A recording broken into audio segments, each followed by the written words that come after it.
Yu-Gi-Oh is one of the most difficult trading card games to get into. With over 10,000 different cards and so many different products to choose from, where do you even begin? Using a budget of just £30 a week, I set out to mould my own deck and climb the competitive ladder all the way to the European Championships. The challenge?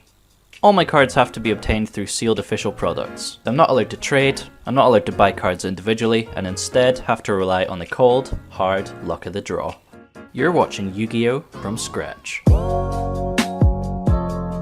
Hello and welcome back to episode 432 of trying to pull Crystron Halki Fibrax. In the previous episode we unfortunately lost our 10 kill streak, but on the bright side that gives us some fat stacks to put towards this week's spending. £44.50 in total. We can do a lot with that money, but we're gonna blow it all on Duel Overload. Speaking of reckless spending... Hi, I'm Reckless. You know the drill, a bunch of new people entering the fray and supporting the channel with their hard-earned cash. So, big thanks to Clueless Watt, King Pearlshine, Kakarot666, Eclipse Rex, Mutt Hunter 1, Frank Martin, Josh Harmon, The Soggy Sow 22, Classeran, Logan Stinson, and Nick Anderson. We've been pumping out so much content on the channel recently, and it's literally only possible thanks to people like these guys. Be sure to join the Patrons Discord, not only so you know when I'm looking for a duel, but also to just take part in the banter and like the group watches we do every time a new video drops. It's all good fun, and it's not difficult to take part. Just click the links in the description. Now, even though we've opened Duel Overload in the last 4 episodes, only the last 2 were opened specifically for Halki Fibrax. Taking the likes from those 2 episodes at the time of recording gives us 6,817 luck points. Apparently, and I'm not totally making this up, we need 10,000 luck points to actually pull a needle fiber. That means that on this video we need 3,183 likes at least to finally pull the card we need. The series is in your hands, my dudes. We can do this.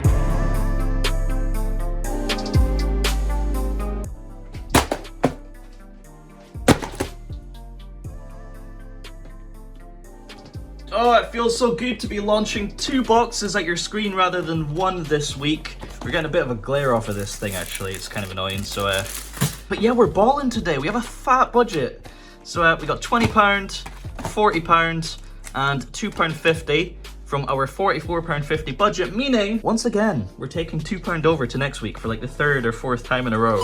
I swear, this has to be the one. I've specifically pulled out boxes that have the Halki Fibrax packs in them. The only thing I don't want to happen is for us to pull it within the first couple of packs, because it means the whole extra box of Duel Overload is kind of a waste of money. I mean, I suppose we can pull another Impermanence, and Levianeer would be very good as well. In the end, I guess it really doesn't matter, because as long as we pull Halki Fibrax, this episode will be absolute fire. So we have 2 Blue Eyes and 2 Tour Guides under our belt so far. Can we complete the playsets? Ooh, the Dark Magicians. So we have an extra deck strategy now. And we got our 3rd Blue Eyes. We've completed the playset. We can now make Blue Eyes Ultimate Dragon. I think we're going to have to actually make it ourselves, literally, because it doesn't exist as a giant card. So 12 packs today. That's insane. Insane numbers here on Yu-Gi-Oh! From Scratch. Episode number 723 of trying to pull Halki Fibrax. So once again, we're going to leave the Halki Fibrax packs until last. Just set these up real quick. Alright, let's just dive in. Wish us luck, boys. We need this. For the first pack, we have Cubic Dharma, Enma's Judgment, Reptilian Echidna, Magic Formula, and Rosebell of Revelation. I think this card's actually pretty good. It's just a rota for giant plants. Very cool, but not what we're after. Relinquished Anima, giving us that good old suck. Is the pack gonna suck? We'll find out. Malefic Selector. It's like double called by the grave. Hentai Jellybean. Just realized he's wearing a hat. Very cool. Or a crown, I guess. Another Beyblade. Or is this our first Beyblade? I'm not sure. Vanity's Ruler and... oh! Chaos Dragon Levianeer. We needed one of these. So we've started off very strong here, pulling the Levianeer. We don't need it, but it's very good in the deck. And it can just rip a card. If LP does get banned, then Levianeer will become a more integral part of the strategy, but for now, it's just a nice little bonus. Very happy to pull that, very happy. You guys have, of course, been absolutely smashing the like button, smashing the subscribe button.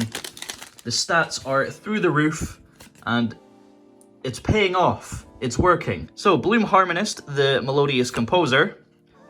Round Boy, Thick Thighs. Taking lives, apparently. Herald of Mirage Lights, of course, coming for our lunch money. Malefic Divide and Awakening of the Possessed. So every charmer in this artwork has a prismatic starlight rare, except Hita. So Flame Swordsman. What you bring into the... Oh, shit. Well, there you go. Chocolate a la mode and a bunch of junk, I suppose. Blinged out bird. So pack number something. We have What Giraffe, Gilgamesh, MST, Malefic Selector, and Lib the World Key Blade Master. This card is severely underrated in my opinion and definitely undervalued, especially in Orcust, and we're going into like an Orcust tier 1 meta. Not only are you getting another body in the form of Succession, you're also getting a non-targeting shuffle into the deck. This card just does so much, and it's only worth like £3, so keep your eye out on Lib. This is, of course, a upgraded version of Deck Mommy, so just naturally good, you know? It's just how it works. Relinquished Anima. I think I should have opened one of these ones first, because it was a duplicate pack. Whoopsies! Right, so... Protector Whelp of the Destruction Swordsman. Optimus Prime with some fancy underwear on there.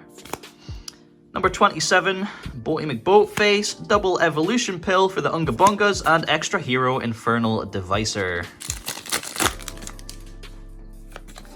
We have The Last Warrior from Another Planet, Bloom Harmonist, the Melodious Composer, Malefic Tune, Reptilian Echidna, and Bujinki Ahashima. The Bujinki Link.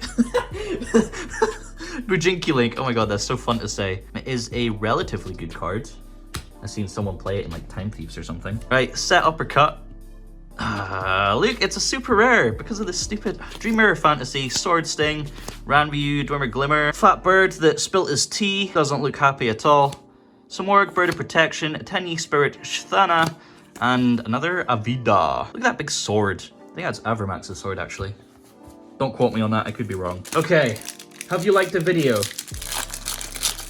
I'm going to find out. I've totally butchered this pack. How has this happened? Hello? There we go, okay. Alright, I'm feeling this card on the front. It's a little bit warm, a little bit spicy, could be fire, but I guess we'll find out. Deck Lockdown, Saravis, Hollow Giants, Magic Formula. Ooh, Cynet Mining. Okay, so we've now completed our playset, and we can play Salomon Great now, I suppose. Cyber Dragon Infinity, my baby. Give us what we need, please. Destiny Hero Celestial. Card of Fate, Dark Antlion Dragon, Swap Frog, and Mecha Phantom Beast Auroradon. It is a machine link, so we're getting closer. We're getting closer and closer, my boys! Phantasme. I actually can't believe it's coming down to the wire here. I would prefer for it to not come down to the wire. We have Hentai Jellybean, Beyblade, Vanity's Ruler, Malefic Territory. Infinite Impermanence! Oh my god. Okay, so this is actually a pretty damn good opening, honestly. Our second Imperm. Another upgrade to the deck. I'm nervous. Can we get it? Can we pull Halki Fibrex? Oh, Ferocious Flame Swordsman. Scrap Dog. Samorg, Bird of Sovereignty, with all that shining gold armor. Alien Shock Trooper M-Frame. Extra Hero Infernal Devicer. Has it actually just come down to the final pack? Okay. Card of Fate, Omega, Cube Exile, Casper, Union Carrier again. Our playset of Union Carrier.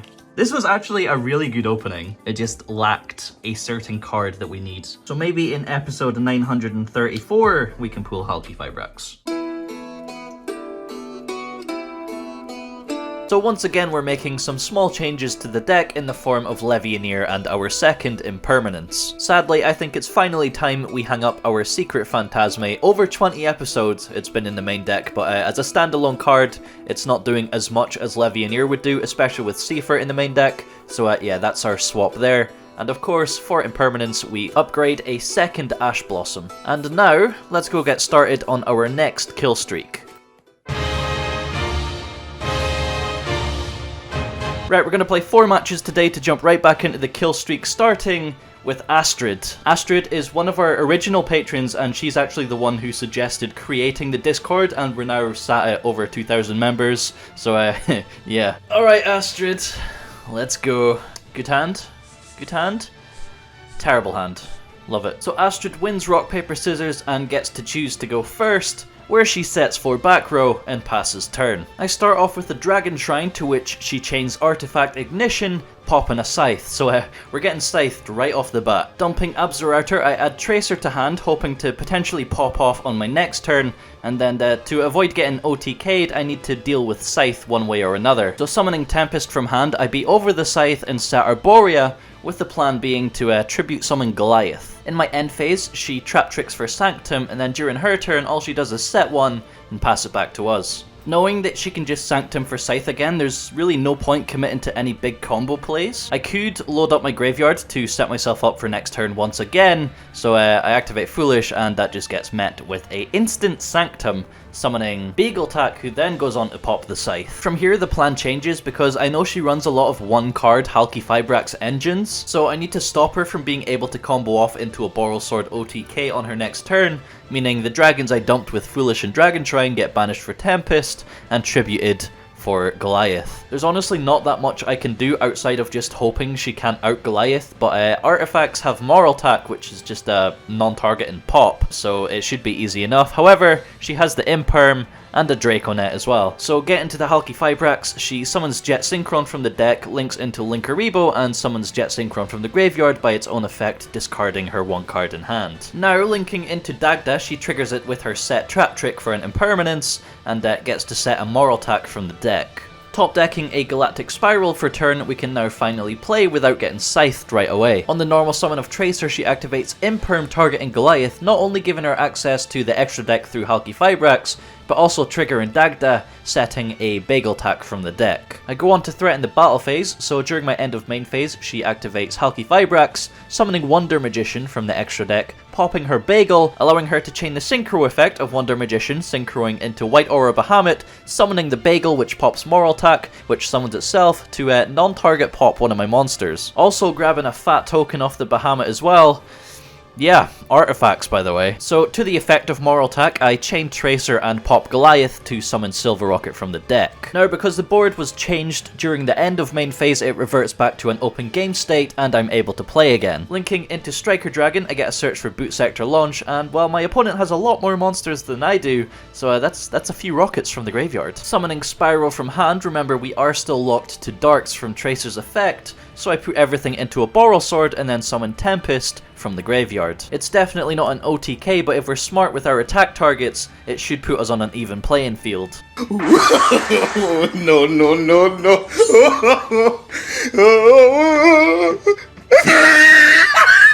Off, man.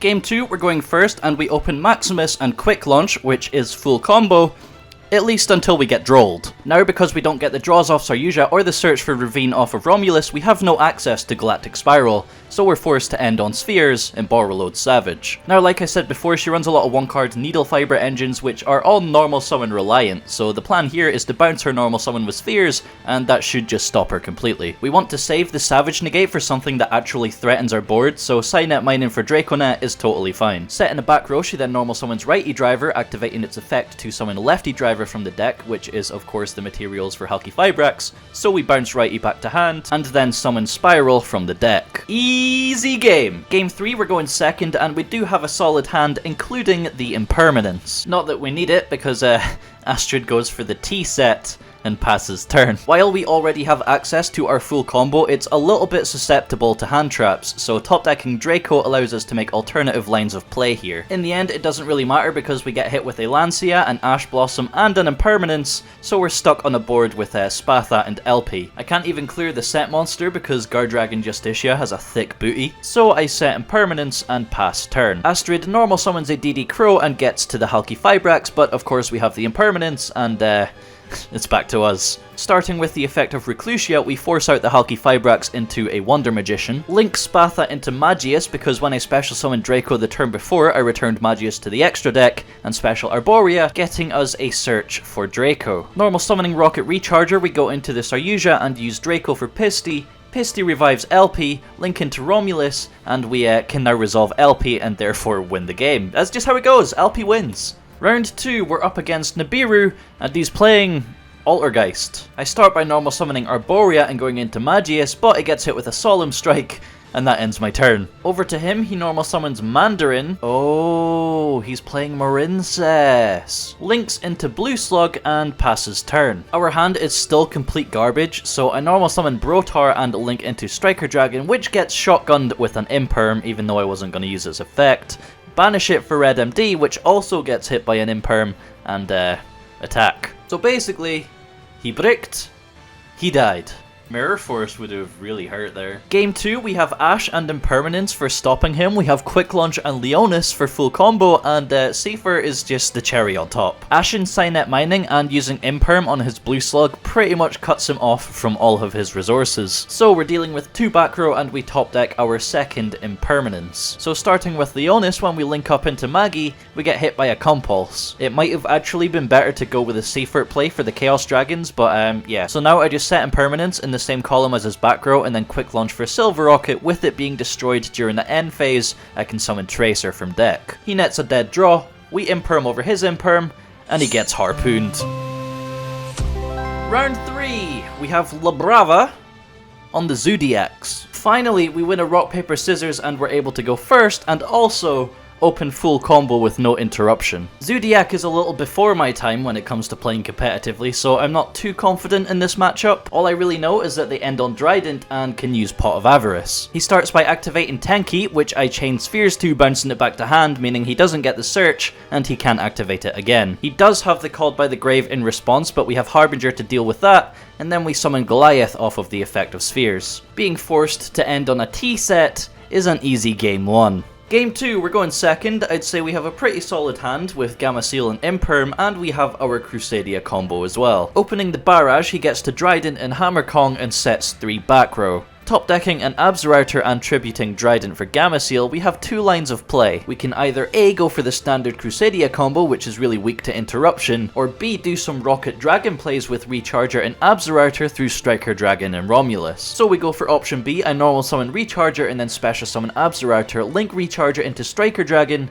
and we get hit with a Judgment. I really didn't expect a Judgment on Striker Dragon, but it completely stopped us. Absorouter does have 2800 defense, and outside of Drident, which we have the Impermanence for anyway, he will struggle to get over it. So on his turn, when it does come down to the Drident effect, we flip Impermanence and get hit by a second Judgment. So Absorouter gets popped, and we don't even get the search because he also has a Called by the Grave. We top deck another Gamma Seal, and we get Gozened for game. Not the match, just the game. Round 3, we're going first and open a relatively solid hand. I normal summon Reclusia and link into Maggie and then activate Foolish. I will say I made like the worst line of play I could possibly do with this hand. Not only should I have started with Foolish instead of committing to a normal summon to see if he has Ash, the Rokket plays would have just been much more resilient, especially with World Legacy Guard Dragon giving us easy LP access. However, My bad play is rewarded because all he has is a Ghost Ogre. I dump Seyfert and revive it with World Legacy Guard Dragon to Maggie's zone, getting us a search for Crusadia Draco. This is the same point where he drops the Ghost Ogre, so Maggie of course goes bye-bye, but our resources are now so stacked that with no other interruption, we can go full combo. Activating Seyfert's effect, I pitch Draco from hand to search for Collapserpent and then link into Striker Dragon. Using Collapserpent, we link into Romulus, getting a search for Dragon Ravine and Wyverburster. Ravine pitches Absorouter, getting Spiral in the graveyard and Tracer to hand, where we then summon Wyverburster and resolve an LP through the use of World Legacy Guard Dragon. This gets us to a 4-material Saryuja, which adds an impermanence to our board. So continuing our plays, we get to the Spheres, Harbinger and Savage, and then set impermanence on top of it. He starts off with a Cyclone on the impermanence, which we do negate with a Harbinger just because impermanence is much more generic. He then activates Tenki, which once again we bounce with Spheres, and this time we summon Tempest from the deck. With the normal summon of a Whiptail, he climbs to Dryden, sets one,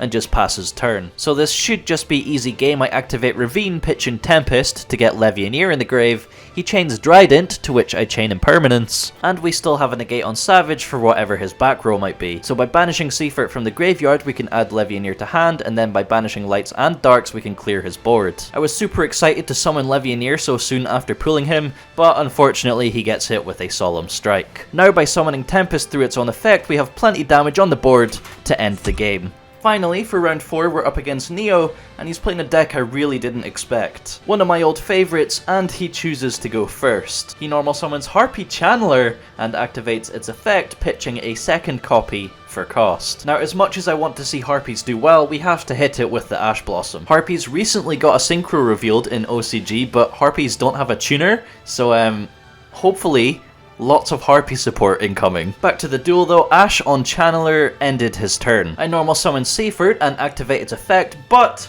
we get hit by the Feather Storm. This card is like the reason they have to be careful with what they're printing for Harpies, because it is just so unbelievably broken. Literally a turn skip hand trap. I actually love it, and because you can search it off Hysteric Sign, I really want to try like a Harpies Ancient Warrior build, but that is for another video on another day. So I set Quick Launch and Impermanence and pass it back to him. Once again, he attempts to activate the effect of Channeler, and we hit it with the Impermanence. It's just never going to go through, man. He sets one and attacks with Channeler, so on attack declaration we quick launch for Silverrokket, protecting our life points and summoning Tracer in the end phase. Top decking Maximus opens up our plays and gives us access to the Crusadia engine, which of course leads to the Borrelsword OTK. Game 2, we're going second once again and open Impermanence, Red Reboot and Gamma Seal, so we're definitely going to be able to stop him, but I don't know if we're going to be able to combo.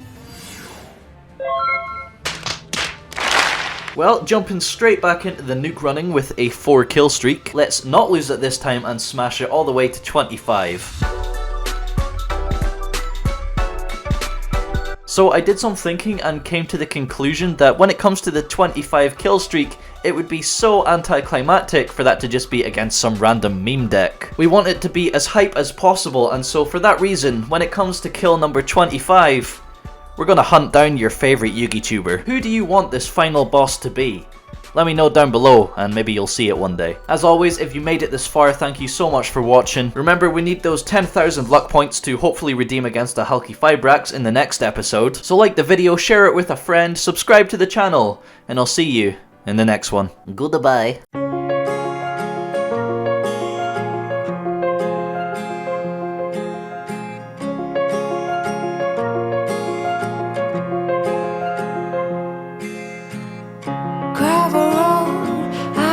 To slow down,